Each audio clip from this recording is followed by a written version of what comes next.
Hi అండి, బియ్యపు రవ్వతో ఉప్మా చేస్తున్నానండి. క్యారెట్, జీడిపప్పు, పచ్చిమిరపకాయలు, పోపులు, కరివేపాకు, ఉల్లిపాయలు, బంగాళదుంప ముక్కలు తీసుకున్నాను. పావు కేజీ బియ్యపు రవ్వ తీసుకున్నానండి. ఆయిల్ తీసుకున్నాను. బ్యాండీ పెట్టుకొని ఆయిల్ పోసుకోవాలి. ఆయిల్ పోసుకున్నాక పోపులు వేసుకోవాలండి. జీడిపప్పులు, కరివేపాకు వేసుకొని ఒకసారి కలుపుకోవాలి.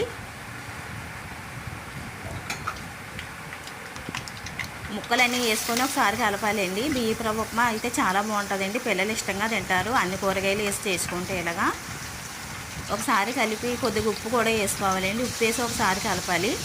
గ్లాసున్నర వాటర్ పోసుకోవాలండి.